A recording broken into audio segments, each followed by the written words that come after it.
আসেন এবার দেখি মুসলিম লীগ বিলুপ্তির ইতিহাস। বিএনপি বাংলাদেশের স্বাধীনতা সার্বভৌমত্ব রক্ষার জন্য জরুরি। বিএনপি ধ্বংস হয়ে গেলে বাংলাদেশের স্বাধীনতা সার্বভৌমত্ব বিপন্ন হবে। বিএনপি আওয়ামী লীগ হয়ে গেলে আমাদের আর একটা জিয়াউর রহমানের খালেদা জিয়ার বিএনপি লাগবে। হয়তো বিএনপি নামে না, কিন্তু এমন একটা দল লাগবে যা জিয়ার এবং খালেদা জিয়ার রাজনীতি করবে।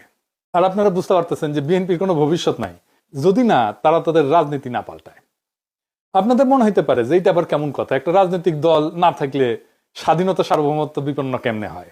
আসেন আপনাদের আজকের সেই গল্প বলি, পাকিস্তান কেমনে ভাঙলো। আমরা অনেক কিছু শুনছি, কিন্তু আজকে শুনবো এমন একটা দিক থেকে যে আপনারা বুঝবেন যে মুসলিম লীগ ধ্বংস হওয়ার জন্যই আসলে পাকিস্তান ভাঙছে। মুসলিম লীগ টিকে থাকলে পাকিস্তান ভাঙতো না। ভুল রাজনীতির কারণে মুসলিম লীগ ধ্বংস হয়েছে না, ভুল রাজনীতি ছিল না, ছিল একটা ভুল সিদ্ধান্ত।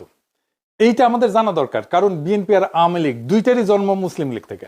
আওয়ামী লীগ আর বিএনপি হইতেছে মুসলিম লীগ আর বামের যোগফল।